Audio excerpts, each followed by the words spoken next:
Hello students, welcome back to PM Chemistry classes, and today we are going to discuss about our next topic, that is integrated rate law.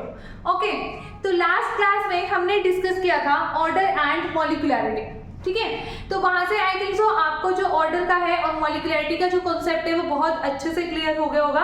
और जिस student ने अगर वो video नहीं देखी है, जो फर्स्ट टाइम ये वीडियो मेरा लेक्चर देख रहे हैं, तो प्लीज इससे पहले मैंने आपको 2 लेक्चर्स मैंने आपको करवा दिए हैं, ठीक है। पार्ट 1 और पार्ट 2 के नेम से वो आप जब प्लेलिस्ट में जाओगे तो वहां पर वो आपको मिल जाएंगे। ओके, तो इंटीग्रेटेड रेट लॉ में, ठीक है, अगेन हम बिल्कुल उसी सीक्वेंस से करेंगे कि सबसे पहले हम टॉपिक डिस्कस करेंगे और फिर उससे रिलेटेड हमारे पास कैसे क्वेश्चन एग्जाम में पूछे जाते हैं तो हम वो डिस्कस करेंगे। ओके, तो जो हमारे पास इंटीग्रेटेड रेट लॉ है ये कहाँ से आता है, ठीक है। These are the types of reactions on the basis of order of reaction. Okay, तो हम सबसे पहले स्टडी करेंगे, आज के इस लेक्चर में हम स्टडी करेंगे about zero order and first order reaction. Okay, तो सबसे पहले हमारे पास आ जाएगा फॉर जीरो ऑर्डर रिएक्शन, ठीक है, integrated rate law for zero order reaction, right. अब जीरो ऑर्डर रिएक्शन के लिए हम क्या करेंगे, ठीक है। अब देखो ध्यान से, हमने कंसीडर किया यहाँ पर एक एग्जांपल, ठीक है। Let us consider a reaction, let us consider a reaction, ठीक है। A gives P, ठीक है, मतलब A हमारा रिएक्टेंट है और P हमारा क्या है, प्रोडक्ट है, ठीक है।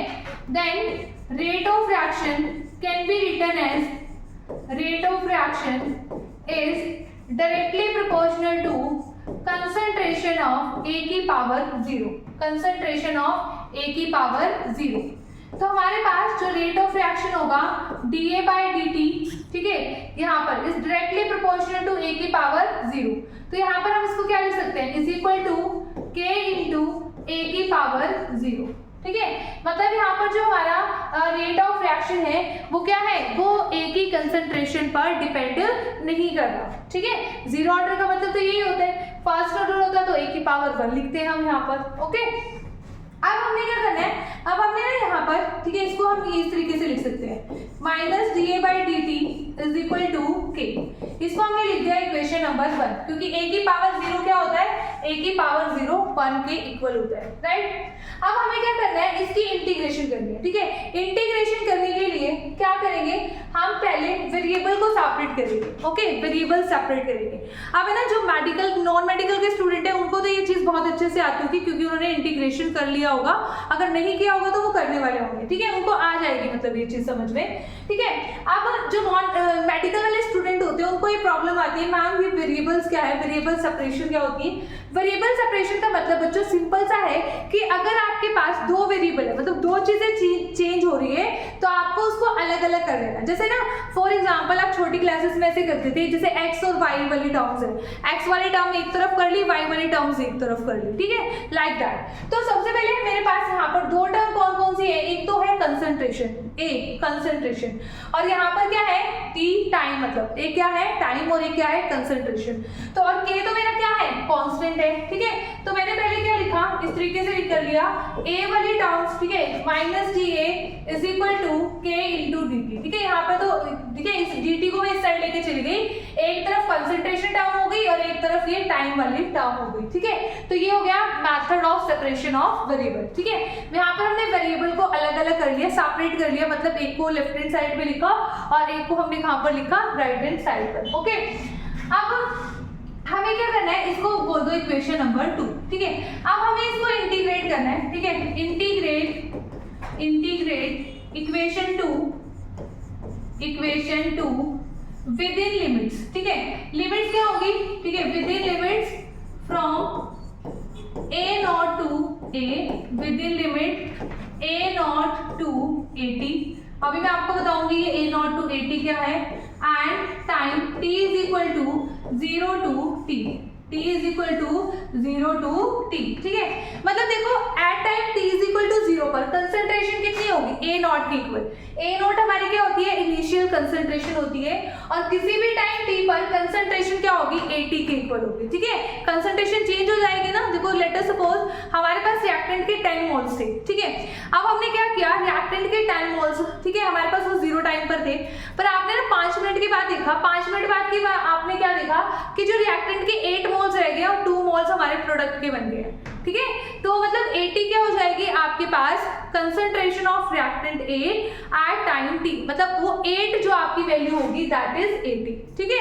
मतलब यहाँ पर तो यहाँ पर हमने इसको इंटीग्रेट किया, minus dA is equal to, यहाँ पर k कांस्टेंट है, इसको बाहर ही लिख लो, dt within limits a naught to 80 and here from t is equal to 0 to t, right। ये हमारे पास क्या हो गई, इंटीग्रेशन।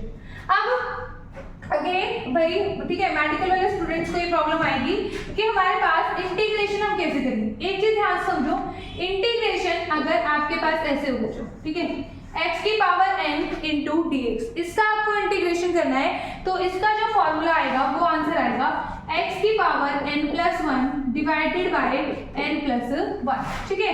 फॉर एग्जाम्पल अगर मैं बोल दूं कि इंटीग्रेशन ऑफ x आपको करना है, इंटीग्रेशन ऑफ x आपको करना है, तो यहाँ पर x की पावर क्या है, 1 है, x की पावर क्या है 1, तो इसका आंसर क्या आ जाएगा, x की पावर 1 प्लस 1 2 ओवर 2, x की पावर 2 अपॉन में 2। अगर आपको ओनली dx का इंटीग्रेशन करना है, dx का मतलब x तो है ही नहीं, ठीक है, आप इसको ऐसे लिख सकते हो ना, x की पावर मतलब 0 है यहाँ पर इसका मतलब क्या हुआ, x की पावर 0 हुई, राइट। तो अगर x की पावर 0 है तो यहाँ पर कितना हो जाएगा, x की पावर 0 प्लस 1 अपॉन में 0 प्लस 1 मीन्स x की पावर 1 ओवर 1, मतलब x आपका क्या जाएगा, इसका इंटीग्रेशन आ जाएगा, ठीक है। अब देखो ध्यान से यहाँ पे भी तो dA है, क्या a लिखा हुआ है यहाँ पर, नहीं, मतलब ये dx वाली कंडीशन आ गई, ऐसे ये dt लिखा हुआ है, dt वाली कंडीशन आ गई, ठीक है। dx की जगह आप dt एज्यूम कर लो, एक बार आप dx की जगह dA एज्यूम कर लो, ठीक है। तो यहाँ पर मेरे पास इसकी इंटीग्रेशन आ जाएगी a, जैसे उसकी x आई थी ना इंटीग्रेशन, यहाँ पर क्या आ जाएगी इंटीग्रेशन a। अब लिमिट्स आपको लिखनी है, ये minus sign as it is रहेगा, a नॉट से 80, k यहाँ पर t आ जाएगी integration from 0 to t, from 0 to t, right. अब देखो अब हम क्या लिखेंगे, हमारे पास ये आया minus a naught to 80 is equal to k into, ठीक है, t फ्रॉम 0 टू t, ये आया था ना। अब देखो हमने क्या किया, सबसे पहले हम अपर लिमिट पुट करते हैं, ठीक है, upper limit minus lower limit, ठीक है। तो अपर लिमिट पुट कर दो, ये negative sign as it is रहने दो, 80 माइनस a नॉट बन गया हमारा, ये क्या बन गया, k इंटू t माइनस 0 बन गया, राइट। तो यहाँ पर मेरे पास क्या आया, अब मैं इसको ना यहाँ पर नेगेटिव साइन इसको इंक्लूड कर लेती हूँ, minus 80 plus a naught is equal to k into t, ठीक है। तो मेरे पास k की वैल्यू क्या आ गई, 1 upon t into a not minus 80, right, ठीक है। तो हमारे पास यहाँ पर जो ये k है वो क्या है, हमारा रेट कांस्टेंट, तो ये हमारा क्या आ गया, रेट कांस्टेंट, राइट, ठीक है।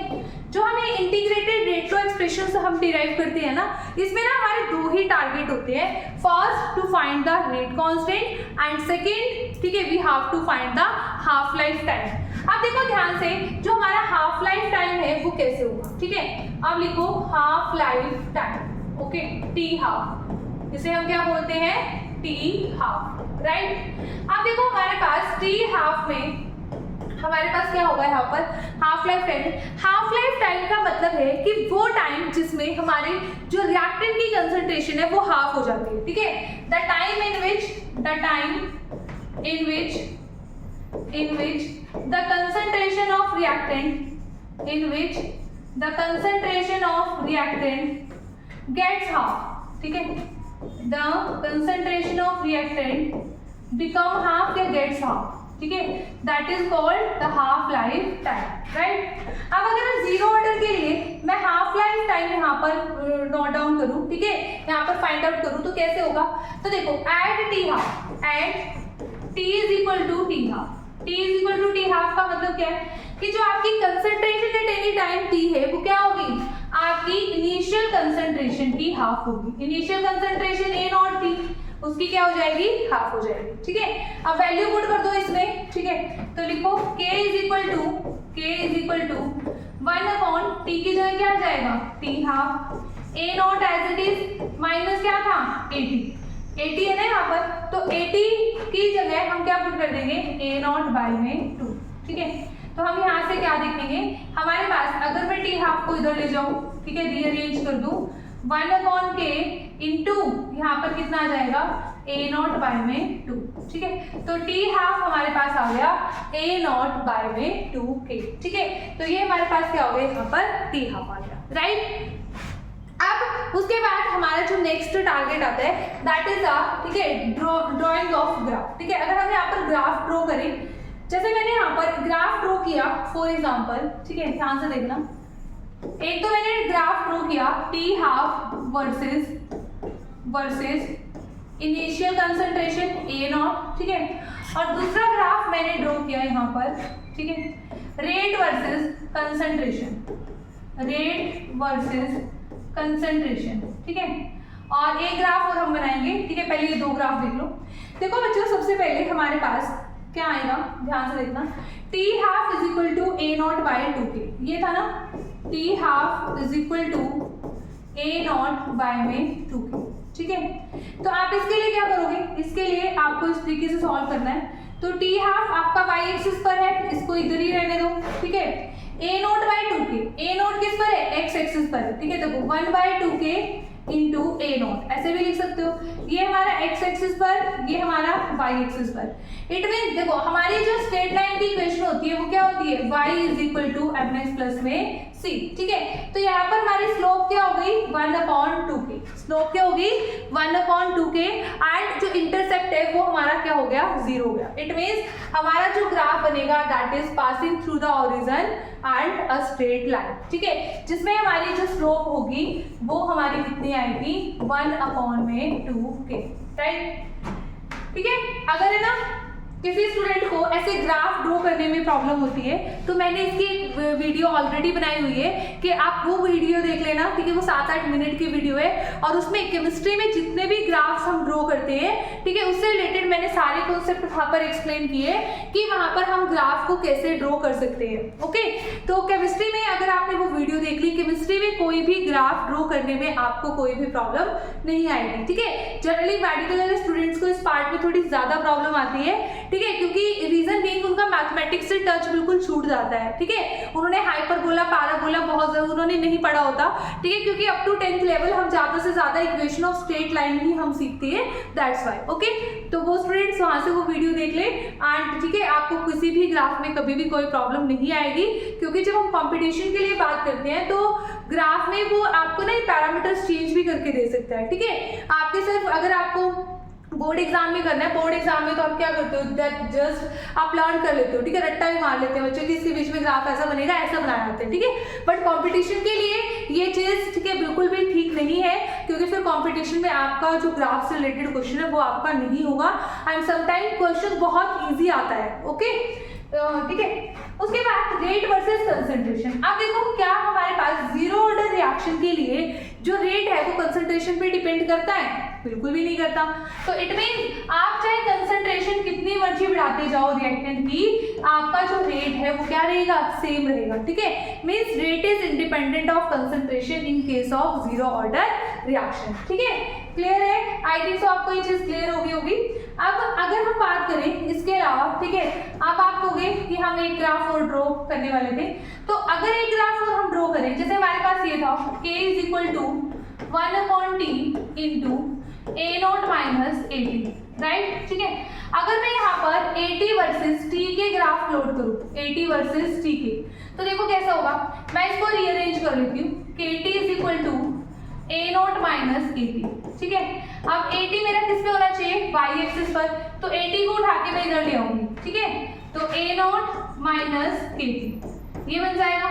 तो 80 मेरा है y एक्सिस पर, ठीक है, और t मेरा किस पर है, x एक्सिस पर, तो k मेरी क्या हो जाएगी, स्लोप, और ये क्या हो जाएगी मेरी c, इंटरसेप्ट। ठीक है, तो यहाँ पर स्लोप हमारी क्या आ गई, -k, मतलब स्लोप हमारी इस केस में क्या आई है, नेगेटिव, और इसलिए जब नेगेटिव स्लोप आती है तो ग्राफ ऐसे बनता है। ठीक है, क्योंकि यहाँ पर स्लोप क्या है, -k, और जो इंटरसेप्ट है दैट इज a0। ठीक है, तो इस तरीके से हमारे पास क्या बनेगा, ये ग्राफ हमारे पास बन जाएगा। ओके, तो ये हो गया हमारा जीरो ऑर्डर रिएक्शन। अब ऐसे ही सिमिलरली हम बात करते हैं फॉर फर्स्ट ऑर्डर रिएक्शन के लिए। ठीक है, integrated rate law for first order reaction. ठीक है, फर्स्ट ऑर्डर रिएक्शन। अब देखो फर्स्ट ऑर्डर रिएक्शन के लिए आपको सेम पैटर्न पर ठीक है यहाँ पर ड्रॉ करना है। अगेन हम कंसीडर करते हैं एक reaction, consider a reaction A to P। ठीक है, मतलब A रिएक्टेंट है और उससे क्या बन रहा है, हमारा प्रोडक्ट बन रहा है P। ठीक है, अब यहाँ पर जो मुझे रेट ऑफ रिएक्शन लिखना है, ठीक है, रेट ऑफ रिएक्शन मैं वही -dA/dt लिखूंगी। ठीक है, -dA/dt is directly proportional to concentration of A की पावर 1। तो इसको क्या लिख सकती हूँ फिर मैं, -dA/dt is equal to k into A की पावर 1। ठीक है, अगेन मैं क्या करूंगी, यहाँ पर वेरिएबल को सेपरेट करूंगी, तो वेरिएबल को सेपरेट करने का मतलब A वाली जो टर्म है मैं इधर ले आऊंगी और जो T वाली टर्म है मैं इधर ले जाऊंगी। ठीक है, ऑन द अदर साइड। अब क्या करेंगे, अब इंटीग्रेट करेंगे। ठीक है, integrate with in limits, -dA/A। ठीक है, इसको इंटीग्रेट करेंगे from A0 to AT is equal to k into dt। ठीक है, dt फ्रॉम 0 टू t। ठीक है, जब हम इंटीग्रेशन करते हैं ना 1/x की, ठीक है, यहाँ पर लिख लूंगी मैं एक side, integration of 1/x into dx, इसका इंटीग्रेशन क्या आती है, नेचुरल लॉगरिथम ऑफ x। क्या आती है, नेचुरल लॉगरिथम ऑफ x। ठीक है, ये चीजें भी आपको याद करनी पड़ेगी। ठीक है, थोड़ी सी, इससे ज्यादा नहीं है, बस यही है। ठीक है, तो नेचुरल लॉगरिथम ऑफ x। ठीक है, फिर यहाँ पर लिमिट्स आपने रख दी A0 टू AT, यहाँ पर नेगेटिव साइन। ओके, यहाँ पर इक्वल टू k, यहाँ पर t आ जाएगी इंटीग्रेशन फ्रॉम 0 टू t, क्योंकि dt है ना, ये मैंने आपको जीरो ऑर्डर में ही बताया। तो यहाँ पर वैल्यू पुट कर दो, कितनी आएगी, ln of AT minus ln of A0, right, is equal to k into t minus 0। ठीक है, यहाँ पर अगेन माइनस साइन इंक्लूड कर लो, क्या आ जाएगा, ln ऑफ AT, ये प्लस हो जाएगा, माइनस माइनस प्लस। ठीक है, is equal to k into t, right. अब यहाँ पर देखो, जब नेचुरल लॉगरिथम होता है हमारे पास, ठीक है, लॉगरिथम होता है, उसका एक रूल होता है, क्या, देखो ध्यान से, अगर हमारे पास ये हो ln of m minus ln of n, ठीक है, एक नंबर m है, एक n है, तो उसको आप क्या लिख सकते हो, नेचुरल लॉगरिथम ऑफ m/n। ठीक है, और जब आपके पास ऐसी ही चीज प्लस में हो तो उसको क्या कर देते हो, मल्टीप्लाई कर देते हो। ठीक है, अगर ऐसे हो ना, ln of m plus ln of n, तो आप इसको क्या कर देते हो, ln of m into n, ऐसे कर देते हो। ठीक है, तो हमारे पास यहाँ पर क्या आएगा, नेक्स्ट में देखो, ये आ गया ना, minus natural logarithm of AT plus natural logarithm of A0 is equal to KT, right. तो आपको क्या करना है, rate constant k is equal to 1/t into, इसको क्या लिख सकते हो, ln ऑफ A0 अपॉन में AT। ठीक है, ये आप इसको लिख सकते हो। अब है ना, नेचुरल लॉगरिथम को अगर हमें लॉगरिथम में चेंज करना हो तो जस्ट हमें क्या करना है, we have to multiply by 2.303 factor. ठीक है, तो मैंने क्या किया, इस नेचुरल लॉगरिथम को मैं लॉगरिथम में चेंज करना चाहती हूँ, तो मैं क्या करूंगी, 2.303 से क्या कर दूंगी, मल्टीप्लाई कर दूंगी। यहाँ पर क्या जाएगा, लॉगरिथम ऑफ A0 अपॉन में AT। ठीक है, तो ये मेरे पास क्या आ गया, रेट कांस्टेंट, राइट। ठीक है, तो इस तरीके से हमारे पास क्या आ जाएगा, रेट कांस्टेंट हमारे पास आ जाएगा। अब नेक्स्ट टारगेट हमारा क्या है, to find the half life time. ठीक है, टी हाफ। अब अगेन वही टी हाफ पर हमारे पास क्या हो जाता है, at t is equal to t half, हमारे पास जो कंसंट्रेशन होगी AT, that will be A0 by में 2, that will be A0 by में 2। तो AT की जगह क्या पुट करेंगे, A0 बाय 2, तो कर दो put, K is equal to 2.303 over t की जगह क्या पुट करेंगे, टी हाफ लॉगरिथम ऑफ, ठीक है, यहाँ पर a naught by A t, a naught by 2, अब ये 2 ऊपर चला जाएगा ना, ठीक है, ए टी की जगह a नॉट बाय 2 पुट करूंगी तो ये 2 कहाँ चला जाएगा, न्यूमरेटर में, ठीक है, तो इससे कैंसिल, टी हाफ को इधर ले जाओ, ठीक है, यहाँ पर क्या आ जाएगा 2.303 ओवर के इंटू लॉगरिथम ऑफ 2, ठीक है। अब log 2 की वैल्यू पुट कर दो, log 2 की वैल्यू हमारे पास होती है 0.3010, ठीक है, तो हमारे पास यहाँ पर जब इन दोनों फैक्टर्स को मल्टीप्लाई करेंगे तो आ जाएगा 0.693 डिवाइडेड बाय में k, क्या आ जाएगा 0.693 डिवाइडेड बाय में k, ठीक है, तो ये मेरे पास क्या हो जाएगा हाफ लाइफ टाइम, ठीक है, 0.693 डिवाइडेड बाय में k।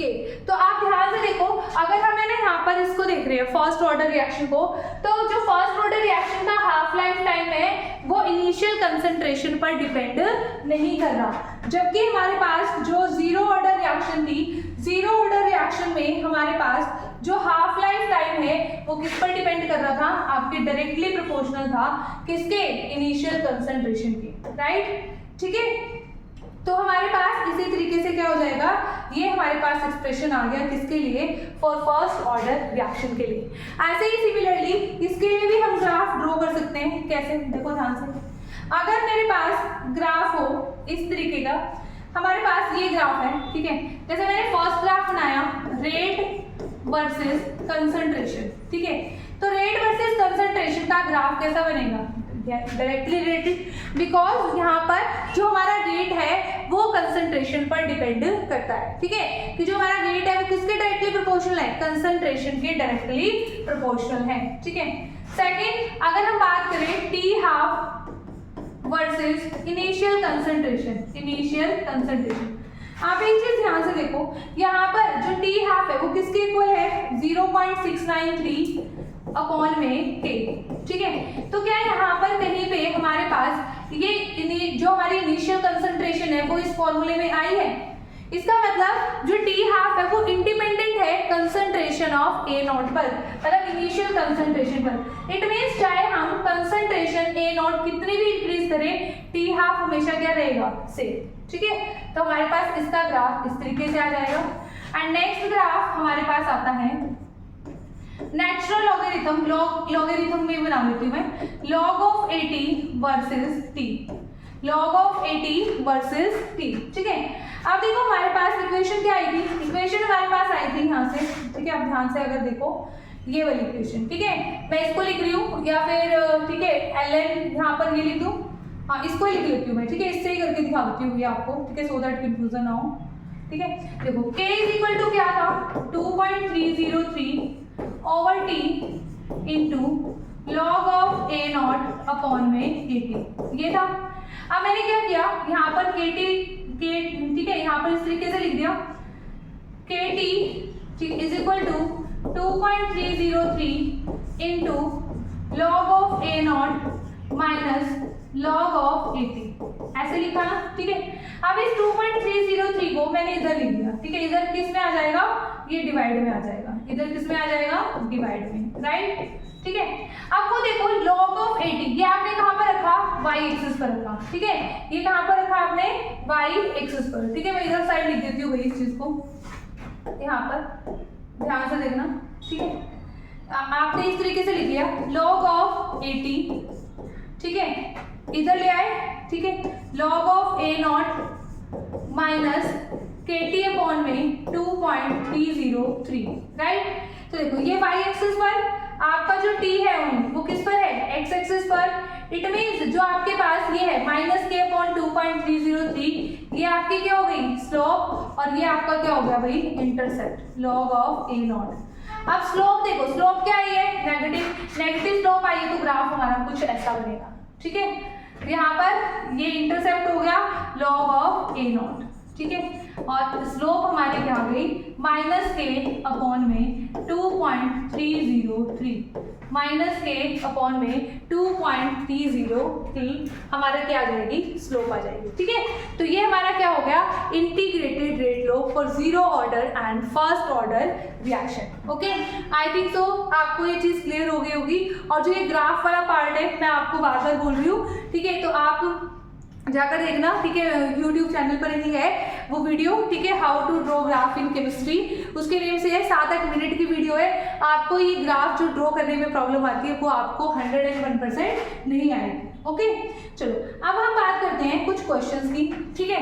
क्वेश्चन इससे रिलेटेड कैसे आ सकते हैं, ये क्वेश्चंस मैंने ऑलरेडी यहाँ पर लिख लिए हैं। तो देखो हमारा फर्स्ट क्वेश्चन क्या है, वो कहता है for a first order reaction the plot of t versus log of c gives a straight line with slope equal to, ठीक है, मतलब है ना t versus log of c का मतलब क्या है, लॉगरिथम ऑफ 80, वही जो हम अभी ग्राफ ड्रॉ करके हटे हैं, अभी हमने ग्राफ ड्रॉ किया है ना, ठीक है। उसमें ये बताओ कि जो स्लोप है वो किसके इक्वल आएगी। देखो अभी मैंने आपको यहाँ पर समझाया, ठीक है, कि जो इस केस में हमारे पास स्लोप आई है वो क्या आई है, -k/2.303, ये आई है ना। तो देखो जिसको ये कॉन्सेप्ट क्लियर नहीं होगा, ठीक है, तो वो कैसे करेगा इस क्वेश्चन को, है ना। तो इसलिए मैं बोल रही हूँ कि ग्राफ वाला जो कॉन्सेप्ट है फॉर कॉम्पिटिटिव एग्जाम वो क्लियर होना बहुत ही ज्यादा जरूरी है। तो हमारे पास इसका आंसर हो जाएगा ऑप्शन नंबर बी, ठीक है। देखो सीधा क्वेश्चन आएगा। उसके बाद नेक्स्ट क्वेश्चन कहता है what conclusion can be drawn from the graph. ये देखो हमें क्या दे रखा है, log t50, ठीक है, t50 का मतलब log t हाफ, ये हमें t हाफ की वैल्यू दे रखी है बच्चों। और ये हमें क्या दे रखी है, इनिशियल कंसंट्रेशन, a का मतलब इनिशियल कंसंट्रेशन, उसके आगे लॉगरिथम लगा के, बाकी कुछ नहीं किया।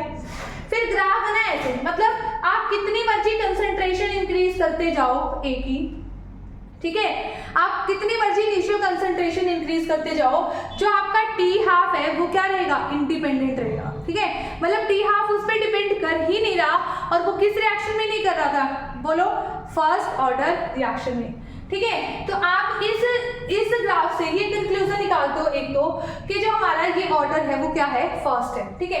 n = 1, n = देखो ये तो ऑप्शन अब होंगे ही नहीं, ठीक है। तो n = 1, या तो ऑप्शन ए होगा या ऑप्शन हमारा क्या होगा, सी होगा, दोनों में से एक ऑप्शन करेक्ट होगा।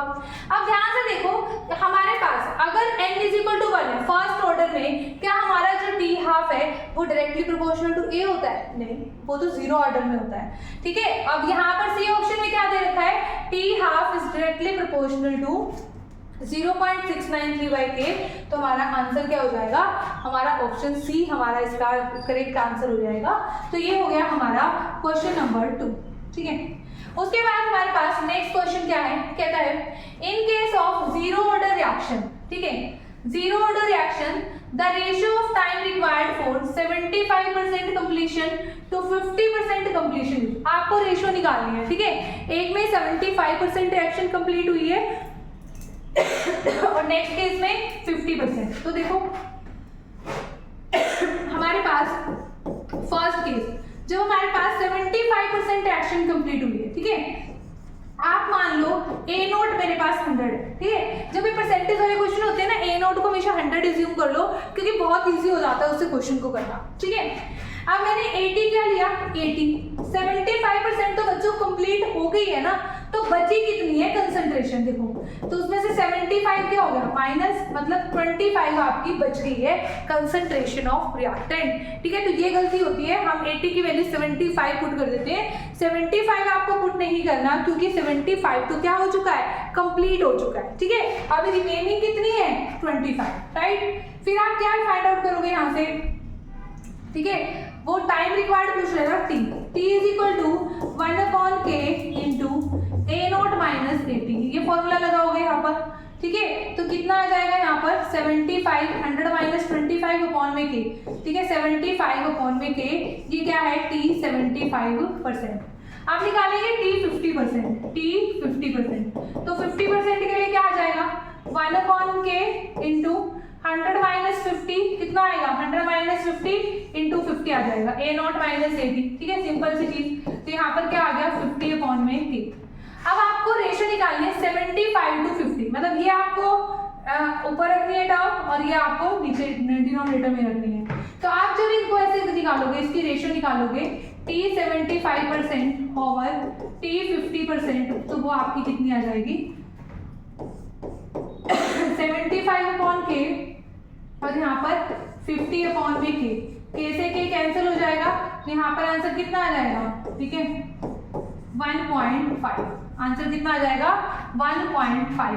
तो हमारा जो ऑप्शन सी है वो हमारा क्या हो जाएगा, करेक्ट आंसर हो जाएगा। ओके स्टूडेंट्स, तो हमारे पास इस तरीके से क्वेश्चन आते हैं इंटीग्रेटेड रेट लॉ से related questions. Okay, I hope so आपको जो ये कॉन्सेप्ट है पूरा कंप्लीट आपको क्लियर हो गया होगा। ठीक है, अगर आपको ये वीडियो अच्छी लगी तो इसको शेयर करें एंड सब्सक्राइब करें। और मुझे अगर आपको कोई भी इसमें ऐसा डाउट लगता है कि मैम हमें ये डाउट है इस क्वेश्चन में, तो प्लीज आप इसे कमेंट में जरूर वहां पर पोस्ट करें, तो मैं उसका आपको रिप्लाई कर दूंगी। ओके, और आप इसके लिए मेरा जो टेलीग्राम ग्रुप है वो भी आप ज्वाइन कर सकते हो। तो उस पर मैं आपको 101% केमिस्ट्री से रिलेटेड जो भी आपका डाउट होगा, जो भी क्वेश्चन में आपको प्रॉब्लम आएगी, तो मैं वहां पर उस क्वेश्चन को सॉल्व करके आपको शेयर कर दूंगी। ओके स्टूडेंट्स, तो मिलते हैं नेक्स्ट वीडियो में। Thank you so much.